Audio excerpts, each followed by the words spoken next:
สบายดีท่านผู้ชมที่เคารพทุกท่านเวลานี้บ่ฮู้ว่ามันเกิดหยังขึ้นกับทวีปอาซีของพวกเฮาโดยเฉพาะแม่นอยู่ในขงเขตอาซีตะวันออกเฉียงใต้หรือว่าในบรรดาประเทศสมาชิกอาเซียนของพวกเฮาท่านผู้ชมเวลานี้มีสถานการณ์หลายอย่างเกิดขึ้นบ่ว่าจะเป็นปัญหาเรื่องการเป็นเจ้าภาพจัดการแข่งขันกีฬาซีเกมของประเทศไทยความขัดแย้งทางด้านพรมแดนระหว่างไทยกับกัมพูเชียปัญหาทะเลจีนใต้และก็ปัญหาภัยพิบัติทางธรรมชาติอื่นๆอีกท่านผู้ชมอันนี้คือปัญหาที่มันเกิดขึ้นในทวีปอาซีตะวันออกเฉียงใต้ของพวกเฮาในเวลานี้ซึ่งเฮ็ดให้รัฐบาลของประเทศต่างๆนั้นต่างก็ประสบพบพ้อปัญหาในการบริหารจัดการไปตามๆกันแต่สำหรับตอนนี้ข้าพเจ้าจะเล่าให้บรรดาท่านฟังเกี่ยวกับปัญหาความขัดแย้งที่มันเกิดขึ้นตามแนวพรมแดนระหว่างไทยกับกัมพูเชียให้บรรดาท่านได้รับชมรับฟังนำกันอีกตอนหนึ่งท่านผู้ชมสำหรับปัญหาความขัดแย้งทางด้านพรมแดนระหว่างไทยกับกัมพูเชียนั้นมีนักวิชาการทางด้านประวัติศาสตร์ของไทยหลายท่านได้ออกมาให้ทัศนะเกี่ยวกับความขัดแย้งด้านพรมแดนระหว่างไทยกับกัมพูเชียว่าความจริงแล้วปัญหาชายแดนระหว่างไทยกับกัมพูเชียนั้นแม่นฝ่ายไทยเป็นผู้เฮ็ดผิดต่อกัมพูเชียเองหรือเว้าอีกอย่างหนึ่งก็คือไทยนั้นไปบุกรุกเอาดินแดนของประเทศกัมพูเชีย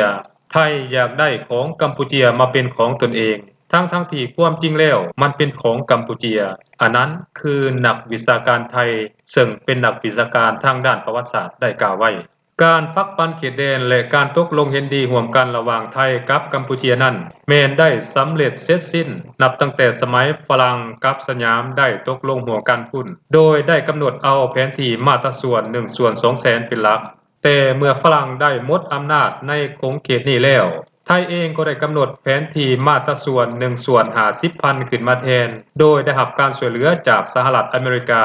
แผนที่มาตราส่วน1/50,000นั้นเป็นแผนที่ทางด้านยุทธศาสตร์ใช้เพื่อการทหารเป็นหลักบ่แม่นรับใช้การปกครองหรือการปักปันเขตแดนระหว่างไทยกับกัมพูเชียแต่ประการใดพร้อมกันนั้นแผนที่มาตราส่วน1/50,000ที่ไทยสร้างขึ้นมาโดยได้รับการช่วยเหลือจากสหรัฐอเมริกานั้นกัมพูเชียเองก็บ่ได้รับรู้และปฏิเสธแผนที่มาตราส่วน1/50,000นั้นมาโดยตลอดขณะเดียวกันไทยเองก็ยังได้กล่าวหาให้ประเทศกัมพูเชียว่ากัมพูเชียนั้นบุกรุกดินแดนของประเทศไทยโดยอิงใส่แผนที่มาตราส่วน1/50,000เป็นหลักซึ่งเป็นเรื่องที่ไทยแต่งขึ้นมาเองยิ่งไปกว่านั้นท่านยังได้อธิบายตื่มว่า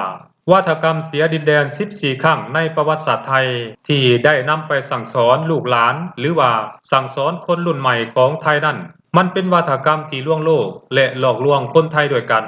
ซึ่งผู้ที่สร้างวาทกรรมนี้ขึ้นมานั้นมีจุดประสงค์ใช้เพื่อให้คนไทยขังชาติบ่แม่นรักชาติแต่ประการใดแต่ในความเป็นจริงแล้วไทยนั้นบ่เคยสูญเสียดินแดนให้กับประเทศใดทั้งสิ้นไทยนั้นมีแต่ได้ดินแดนของประเทศอื่นมาโดยตลอดบ่ว่าจะเป็นได้ดินแดนของกัมพูเชีย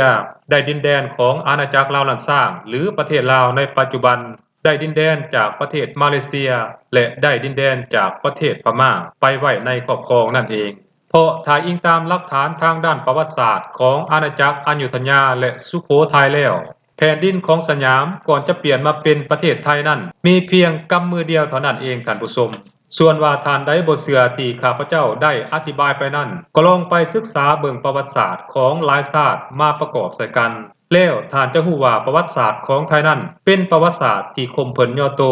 นั่นก็คือคำกล่าวของนักวิชาการเหล่านี้นั่นเองท่านผู้ชมแต่ถ้าเบิ่งตามความจริงแล้วมันก็เป็นไปตามที่ท่านได้กล่าวมานั่นแหละท่านผู้ชมโดยเฉพาะประเทศลาวของพวกเฮาแม้นได้สูญเสียดินแดนให้กับสยามหรือว่าประเทศไทยเป็นจำนวนมหาศาลบ่ว่าจะเป็นการสูญเสียดินแดนสูญเสียพลเมืองสูญเสียเครื่องค้ำของคูณเมืองเวียงจันทน์ถูกเผาซึ่งเป็นเมืองหลวงของอาณาจักรลาวลันซางศักดินาสยามปุ่นสะดมและเผาทำลายเมืองเวียงจันทน์ถึง2ครั้งจนเหตุให้เมืองเวียงจันทน์นั้นห่างมาหลายร้อยปีโดยเฉพาะในสมัยเจ้าอารุวงศ์เป็นต้นส่วนว่าคนไทยท่านใดอยากรู้อยากศึกษาประวัติศาสตร์เพิ่มเติมนั้นก็สามารถซอกรู้ได้ซึ่ง2ทางให้เรียนรู้ในปัจจุบันนี้ก็มีอยู่หลาย2ทางด้วยกันท่านผู้ชมสบายดี